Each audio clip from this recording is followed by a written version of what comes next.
Hello and welcome to Hope from the Hood, the Peaceful City, a brand new podcast brought to you by Shonda Jha, Director of the Oakland Peace Center.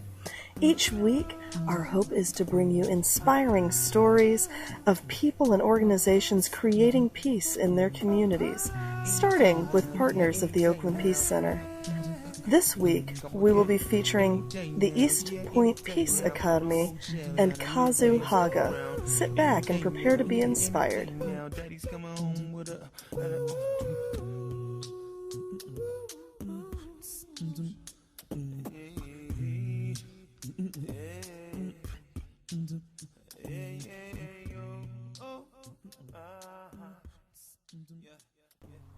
So this is Shonda Jha, and I'm sitting here with Kazu Haga, who is the director of the East Point Peace Academy, interviewing him for our very first podcast. And I wanted to start out with a really basic question, which is, tell me the name of your organization and how long it has existed. Sure. Well, first of all, thanks for having me. The East Point Peace Academy, as an organization, started in October of last year, so we're still pretty new. Yeah. And it comes out of the idea that, the military trains many of its top leaders at the military academy at West Point, and, we believe that we're only going to have peace in our society if we invest as much into peace as the military invests into war. Mm-hmm. And so the East Point Peace Academy is an effort to kind of reverse the investments that we're making into violence by investing in training our leaders in the peace movement. Amen. So you've already talked about why you're doing what you're doing, but in one sentence, what is it that the East Point Peace Academy does? In one sentence... We are trying to foster beloved community through the practice of nonviolence and the legacy of Dr. Martin Luther King. Wow. If that wasn't a run-on. Way to cover your bases. Thank you. And you've been involved in this work for quite a while. What was the moment that made you realize you needed to be a part of the work that you're doing now? Well, I think there's actually... two moments for me. One was when I got into this work on a broad level, was when I was 17 years old, and at the time I had dropped out of high school and I was not doing anything productive with my life and in and out of trouble. And I heard about a group of people that were going to walk from Massachusetts to New Orleans and then down the coast of Africa to retrace the slave route, and to talk about the legacy of slavery and how it still impacts this country, and to begin the process of healing and reconciling from that legacy. And just, I heard about this pilgrimage a week or so before it started, and on a whim, I decided to check it out for a week. And I remember on the third day on the walk just feeling like this was the place that I was meant to be, and so I didn't come home for a year and a half after that, essentially. Wow. And this walk was initiated by a Japanese Buddhist order who was really committed to peace and justice work. So I ended up spending a year and a half living with them. And that's how I was introduced to social justice work on a broad level.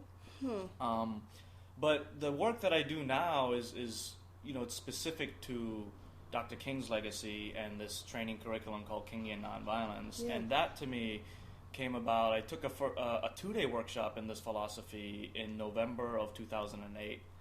And it was a cool workshop. I loved it. I was thinking about it a lot. And then just a few months after that workshop, Oscar Grant was shot.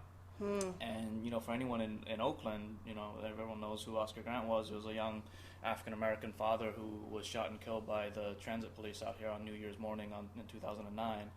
And I ended up on the steering committee of the coalition that came together. Yeah. And we were doing the mobilizations and organizing afterwards. And that was the first time that I first of all, it was one of the most powerful movements I've ever been a part of. Just the power and the emotion and the rawness of it. And at the same time, it was, from my perspective, a movement that was so grounded in anger. which is a tough thing for movements because it's, on the one hand, that anger is righteous, and we need to be angry about injustices like this. Yeah.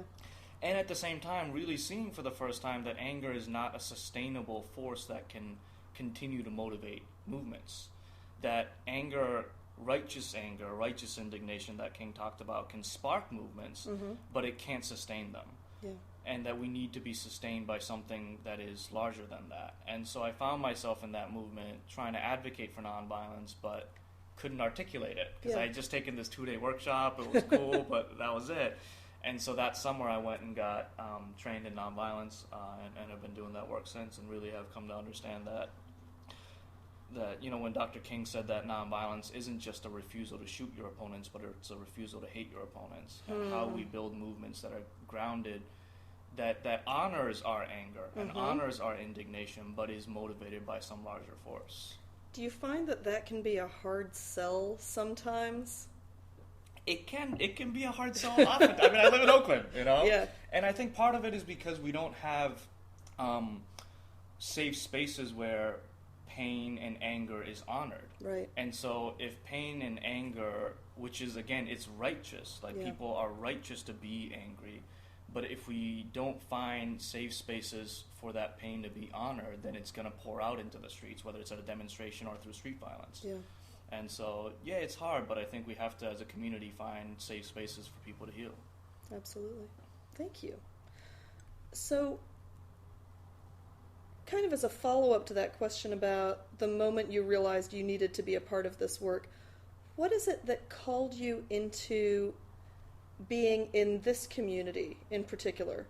And for East Point Peace Academy, that's kind of a two-part question. It's why in Oakland and the Bay Area, and also why in the prisons, if you're willing to talk about both of those things. Yeah, no, absolutely. Oakland, I love Oakland, and I think everyone that lives here, one of the things I love about Oakland is people have so much pride in Oakland. Yeah. It's a really special place, and a really unique place.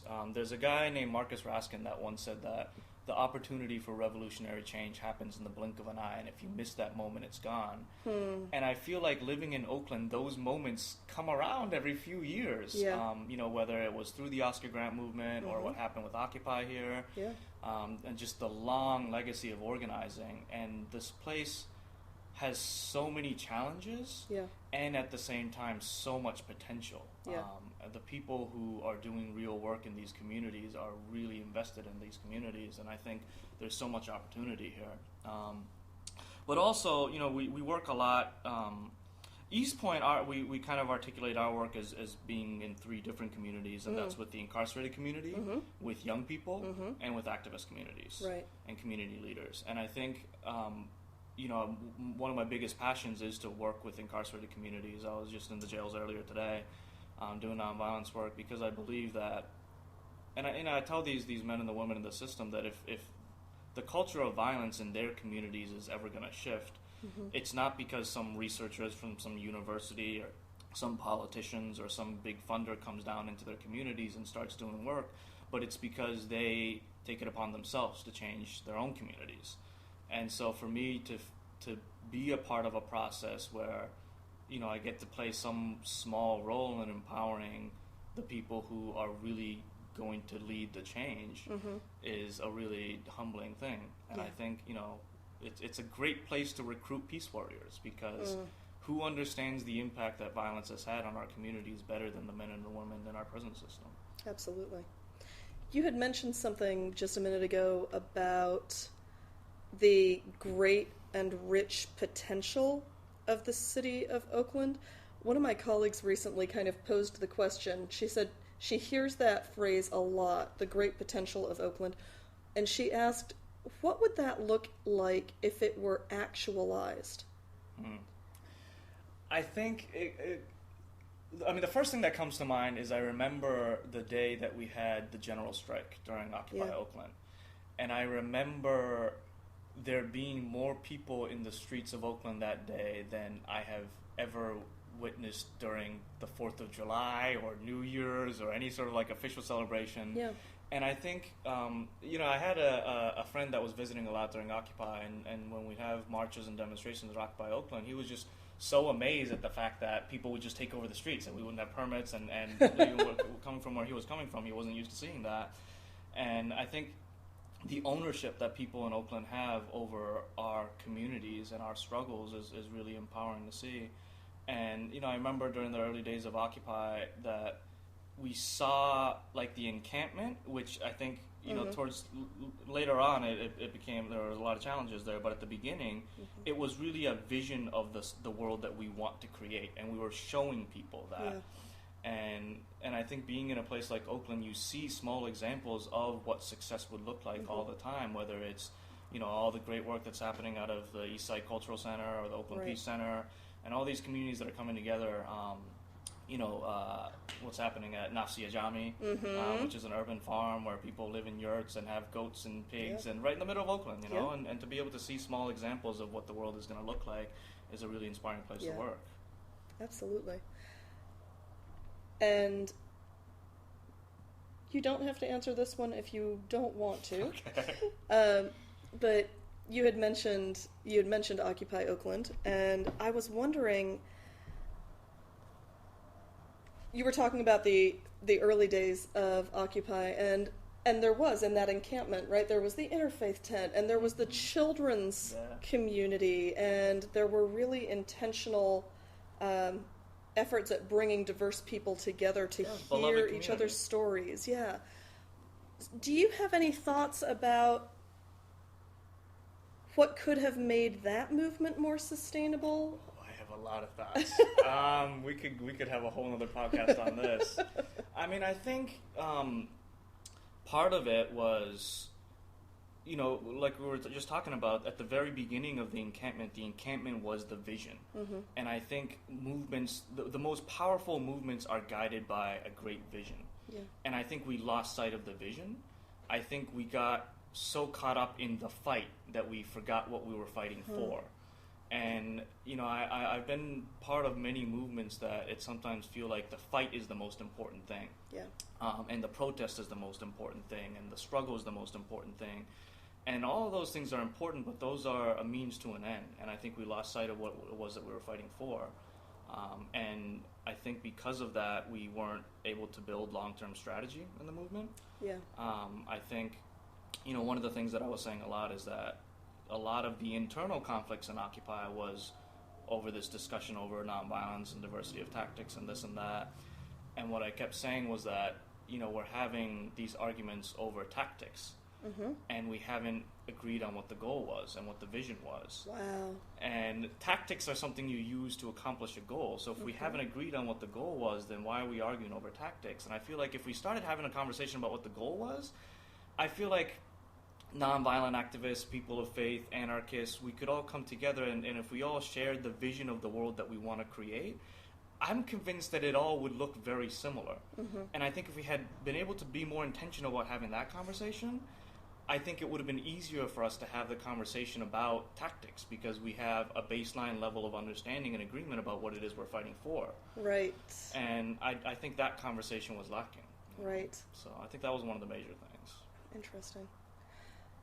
Is there anything from the Occupy movement that you think we should be keeping alive in the work of creating peace? Yeah. Absolutely. I mean, I think, a lot of people say Occupy is dead and Occupy failed and all that. And yeah, like it didn't, bring down capitalism or anything.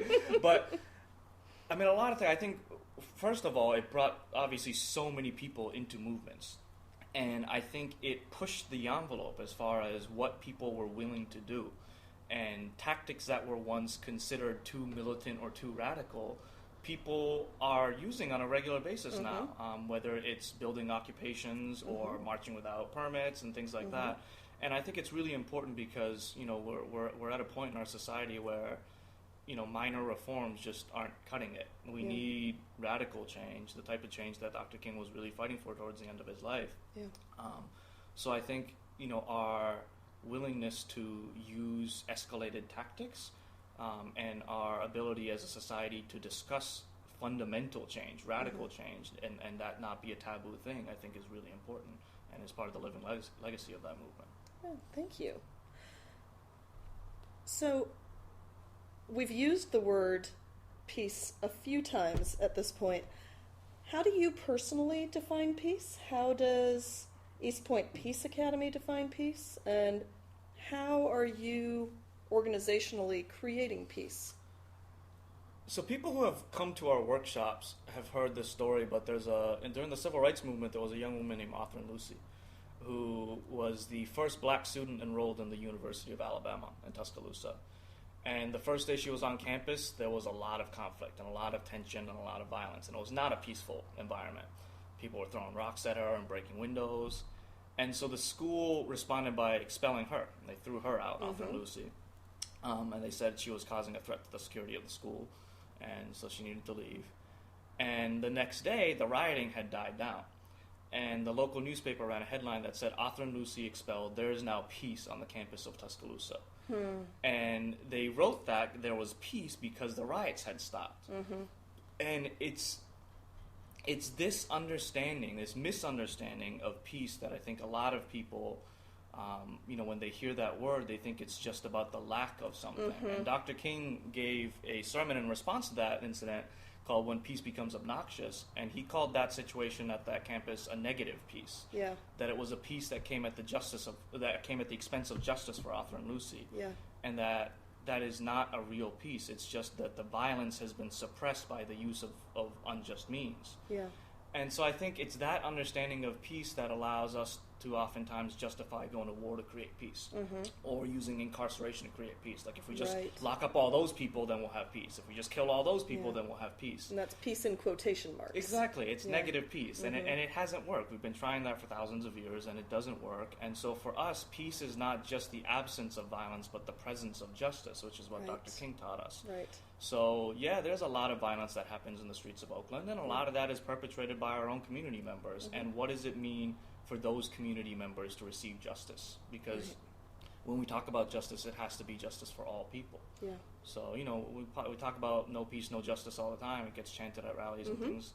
But I think that's what it really means, is to really ask the question of what justice looks like for all parties involved in a conflict. Yeah.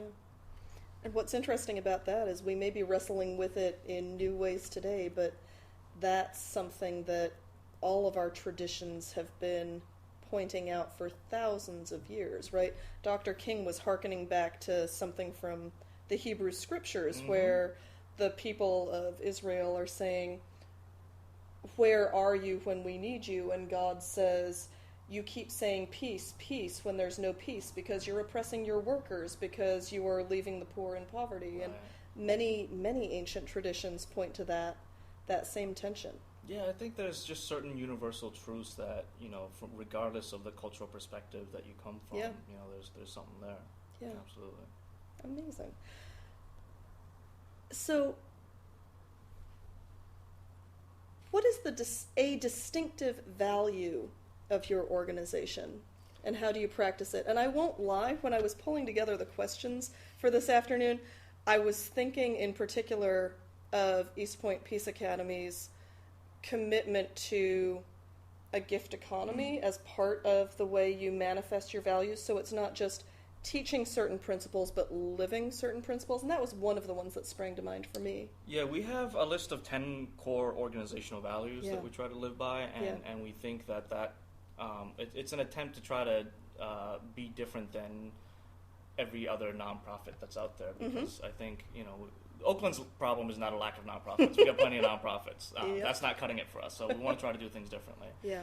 And, as far as the gift economics thing, I have to give a shout out to the East Bay Meditation Center, who's really been our inspiration for this model, and specifically a guy named David Folke, who's done a lot of work in developing the principles. But for us, we all of our work is offered on a gift economics model, which means that we've never charged a fee for anybody to do this work.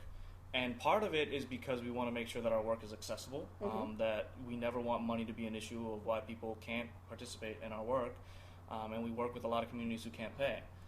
But another part is that we want to use this as an opportunity to change the paradigm of how we view things like money and wealth and value and things like that. And so we're really committed to, our fundraising efforts is an opportunity for us to talk about money and to talk about how this market model this market system of economics is not working for us, and that there's a different way to do things, and there's a way that our work and our lives can be supported by our communities, by the generosity of our communities, and not by this market system. So, we look intentionally at money. I mean, another value that we have is financial transparency, and that means for us, anyone can go on our website and click one button and see exactly how much money I make, see how much the organization makes, what we're spending each penny on, because I think, it's our community that sustains our work, and our community has a right to know where their support is going. So, the little things like that I think we're just trying to work a little bit differently. Absolutely. And just out of curiosity, just to clarify for anybody who hasn't had a chance to go through one of your trainings, how do you get your work into the world? Mostly through word of mouth. Yeah. We do a lot of workshops in the community. I do a lot of, whether it's short presentations or mini lectures or mini workshops to our full 2-day introductory workshop. Since October, we've trained, or we've presented to over 1,000 people already. And someone will come to a workshop. We got into the San Bruno County jails because we did a community workshop, and someone came who works at the jail and loved the workshop, invited us to come into the jail. Or someone will come to a workshop and they think it'll be a great workshop for their church, and they'll invite us to their church. Yeah. So it all spreads through word of mouth. Nice. And the trainings themselves can look like a couple of hours or a couple of days? Ideally, it's 2 days. Yeah. I mean, we'll do workshops, however long or short as people have time for. But ideally, the introduction workshop is 2 days. It's a full 16 hours. We come from a legacy of people who, trained for almost an entire year before they went to their first protest. Yeah. And Gandhi and his 78 followers who lived in an ashram and did self-purification and training for 15 years before embarking on the Salt March. So, East Point Peace Academy, we take training very seriously. Yeah, absolutely. And the goal, if at the end of one of those trainings, what's the hope that people walk out with? What's your hope for what people walk out with?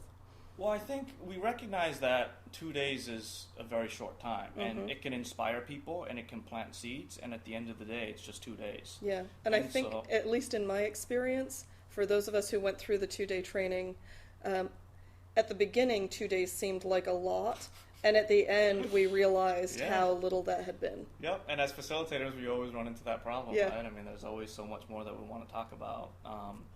So I think for us, it's about people gaining an interest, an understanding and a respect about the fact that nonviolence, I talk about nonviolence in comparison to martial arts all the time. Like, you don't take 2 days of a martial arts class and think you're done. It's a lifelong thing, and you get better and better at it each time you practice, and nonviolence is the same way.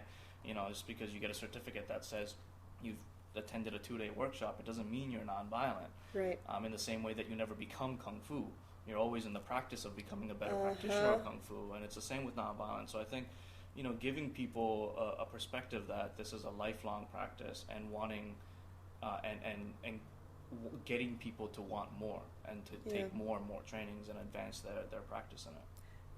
And helping us learn that it's not just about a strategy that we bring into rallies, but it's about an everyday way of living as well. Yeah, for us, it's definitely a way of life. I always say that nonviolence isn't a switch you turn on when you go to a protest, and a switch you turn off when you're organizing the protest, or whether when they're in your communities or in your families.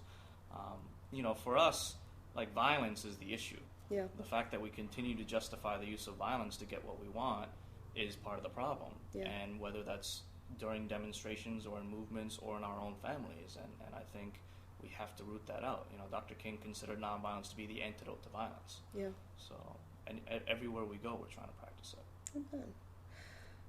So, what would this community, and I think by that I mean Oakland, look like that would put you and the East Point Peace Academy out of business? Well, we're a ways away. You've got some job security? Yeah. No, Oakland provides plenty of job security for me. I think part of nonviolence is that it gives us the ability to dream big. I was we were doing a youth training a while ago. Every week we were going into a high school and working with some young people, Nice. and at the same time we were going into the jails every week and training the men. And so we were having them communicate with each other. And one of the young people wrote to one of the inmates. He said, I don't think a world without violence is ever possible. But if we can change at least one person, then it's worth the effort. And so it sparked this interesting conversation in the jails about, well, okay, is a world without violence possible? And I kind of come at it with a slightly different perspective, because I think whether or not it's feasible is not the question. Mm-hmm. Because whether or not we believe it's feasible, that's the world that we're going to try to create and do as much as we can in our lifetime to get as close to that as possible.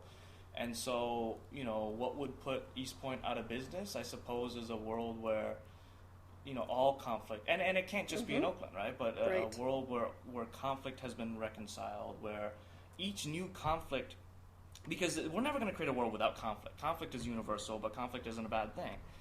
And so a world where each conflict is an opportunity for growth, where each individual, each community has the tools necessary and has been empowered enough to be able to look at conflict as an opportunity and to not allow conflict to escalate into acts of violence, because the violence and conflict are two completely different things. Mm-hmm. Can I ask if there is anything in particular from your own background, from your growing up, from your cultural heritage, that you think shapes the way you understand the generational aspects of the work, or doing the work whether or not we're actually going to accomplish that long-term vision? Yeah, I think there's a couple of things. I think when I was young, I had a very contentious upbringing, but my stepfather for a long time was a Native American man, and he introduced us to Native ceremony, and we spent a lot of time on the res every summer. And part of their perspective, a lot of indigenous communities look at that multi-generational approach of the seventh generation. What are we doing in our lifetime that's going to impact 7 generations down the road? But I also, grew up in the East, and I was raised in a Shinto household and spent time in Buddhist communities and things like that, where I feel like there's a sense of, like, we know what the goal is, we know what we're trying to reach, and at the same time there's a sense of detachment from that. Right. That even if we never get there, that's okay, because we're still going to try. Right. And so, I grew up with a lot of different cultural influences, and I think there's like we were talking about earlier, I think all cultures have some sense of that sort of multi-generational approach. Absolutely. If we go back far enough. Absolutely. I think part of the challenge is that we've often been distanced from that legacy in all of our cultures. Yeah. So, how is it that people could help put you out of business, even if we think that may not happen anytime soon? I think there's a lot of ways. Obviously, we'd love for people to attend our workshops and get involved with our work directly. Things as simple as, like we always say, that nonviolence isn't about waiting until someone punches you and then figuring out what to do about it. Right. Right? It's about, part of our training is about identifying the warning signs that a conflict is escalating and intervening before it escalates to a point where someone is getting hurt.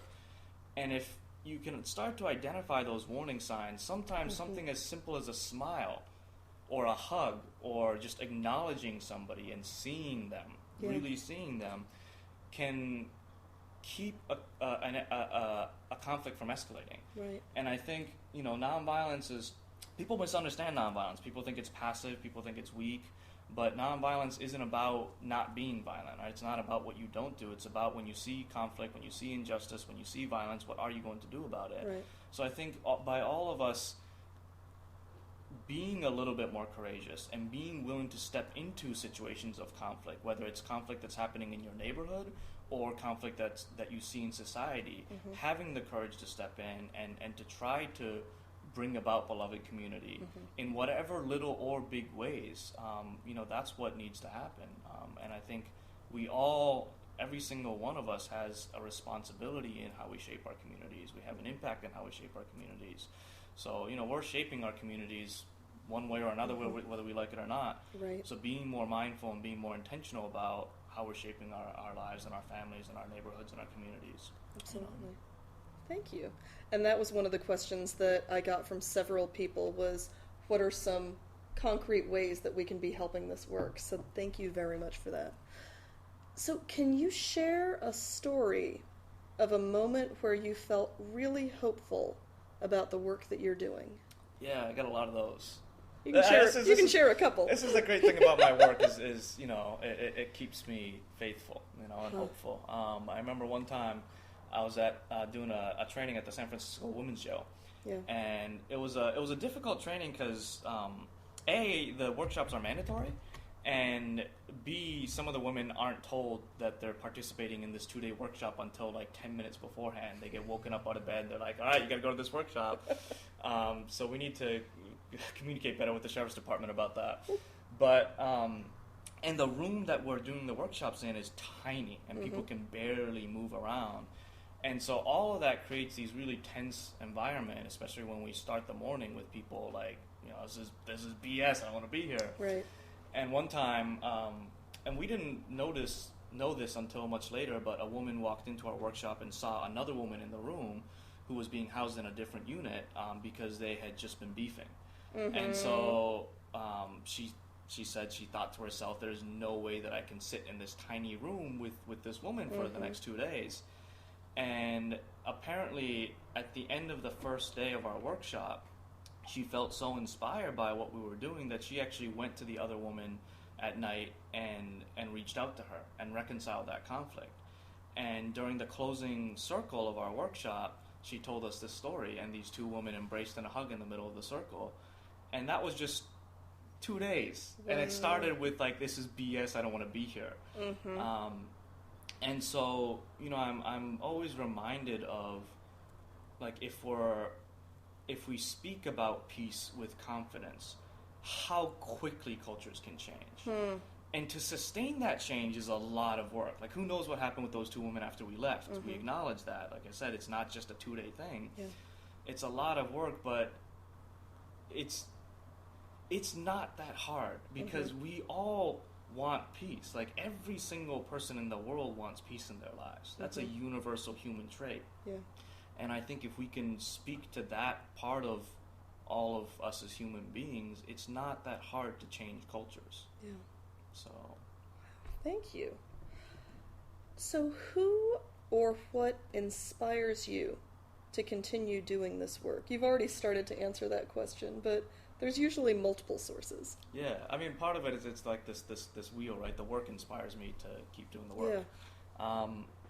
I mean, I think a lot of it is, on a kind of macro level, I suppose, it's the idea that, Kingian nonviolence specifically comes out of a conversation that Dr. King had just hours before he was shot, where he was asking some of his lead advisors to institutionalize and internationalize nonviolence. And so... Can you say that phrase one more time? To institutionalize and internationalize nonviolence. He said that as another gentleman, one of my mentors, Dr. Bernard Lafayette, was walking out of his motel room in Memphis. He said, Bernard, the next movement we need to have is to institutionalize and internationalize nonviolence education. And so Dr. Lafayette took that as Dr. King's final marching orders to figure out a way to institutionalize Dr. King's teachings in prisons, in high schools, in communities. And so this work that we do is considered to be the living legacy of that. And, as a Japanese person, as an immigrant, as just this random person in the universe, being part of continuing the legacy of Dr. King and making sure that his legacy remains alive despite his body not being with us anymore is a huge source of inspiration and responsibility, Yeah. But also on a micro level, every day that I get to work in the prisons and in the jails and with young people, those are the people that inspire me. Yeah. Like I read inspiring books all the time by famous people and see their speeches on YouTube and TED, and all that inspires me too. But at the end of the day, to see people who are struggling so much and who have been through so much and who want peace so badly I think we have this assumption about the people in our criminal justice system just because they're wearing orange jumpsuits that they don't care about peace. Right. And that's just not true. Right. They want peace as badly as anyone, if not more. Yeah. And to see them being inspired by this work and to see them feeling like they have a leadership role in creating this culture of peace that's my inspiration. Amen. Thank you. So and you've already talked about this a little bit, one concrete thing we should be doing to help create peace. And you had talked about in our neighborhoods in any small way, you had talked about the trainings. Mm-hmm. Is there anything that you usually encourage people during the trainings to put into practice? Yeah, not anything in particular, because I believe that we all, like, different things work for different people, but one of the things that we talk a lot about in doing this work is the need to kind of sustain our souls, right? Not just our intellect. One of the principles of nonviolence is avoid internal violence of the spirit as well as external physical violence. Right. And so what are we doing in our lives to release the pressure from day-to-day conflicts and the violence that we're surrounded by and the trauma that we hold? Because there's twice as many suicides every year in this country as there are homicides, and that speaks to the deep impact of emotional violence. And so often the emotional violence, it might start externally, but it's reinforced internally. It's something that we do to ourselves. And whether it's burnout, whether it's telling ourselves that we're not good enough, whether it's internalized oppression, whether it's holding on to anger and hatred, as an old saying, it says hating someone is like drinking poison and expecting the other person to die. Yeah. All of those things are acts of violence that we do to ourselves. So what practices do we have in our lives that is helping to release that as part of this has to be part of the strategy of building nonviolent movements. Self-care is not something that we do on the side, but it's a core part. Like in the civil rights movement, when they went to church to pray together, when they sang freedom songs together, that was part of the strategy to keep people's spirits lifted. Yeah. And so I think, whether it's meditation or prayer or hanging out with friends or going for a run or whatever it is in our the practices that work for us in our own lives, we have to find that and make sure that we're sustaining ourselves because, this is multi-generational work, which means we have to be in it at least as long as we're alive. Yeah. So how are we making sure that that's sustainable? Absolutely. Now, the last question I have written down is what gives you hope for our future as a community? I'd like to rephrase that because that's another one of the crowdsourced questions, right? Yeah. It's one where people said, where can we find hope? Mm-hmm. And so I wonder if you have some advice for signposts of hope for people who are seeking peace but aren't seeing it. You may have heard me tell this story because I say it a lot.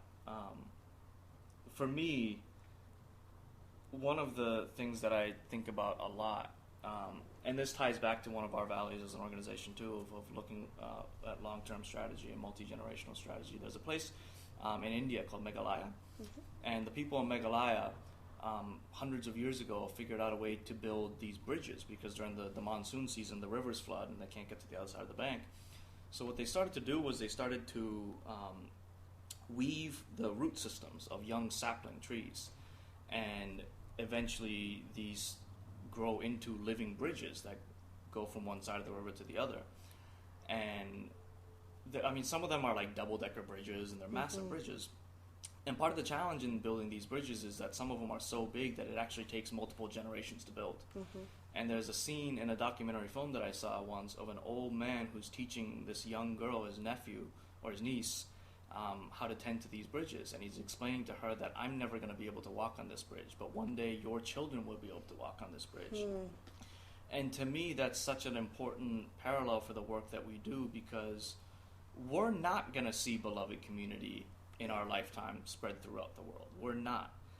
And we have to just be okay with doing our part and tending to our portion of the bridge and having faith that future generations will be able to reach that other bank.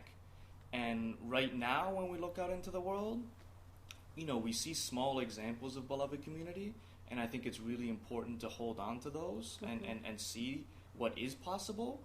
and also recognize that, you know what, you're right, like we're just tending to our portion of the bridge and we can't see the complete bridge. Right. But so much of nonviolence is about having faith that if we tend to our portion of the bridge and that we invest in the next generation so that they know what their portion of the bridge is, that at some point this bridge will be complete and we will be able to see the other side of the bank. And so I think, oftentimes you're right, we don't see examples of peace, and we have to have faith that long term we will be able to get there. And it's hard because there's so much violence that we see today, but so much of nonviolence is about having that humility of letting go and saying, you know what, all we can do is all we can do. Yeah. And the next generation is going to do a little bit more, and the next generation is going to do it a little bit more. And if we continue to invest in peace, then the universe will pay us back. Amen. Kazu, thank you so much. I'm so grateful for you spending this time with us. Yeah, it was fun. Thank you very much for having me. Absolutely.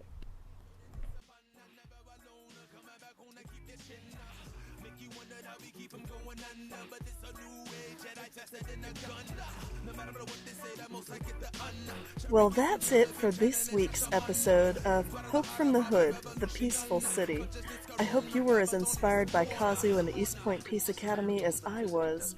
For more information about the East Point Peace Academy, please visit www.oaklandpeacecenter.org and visit our partners, where you will find much more information about what's going on with East Point Peace Academy. In the meantime, be peace, be at peace, and may all of our cities soon know peace.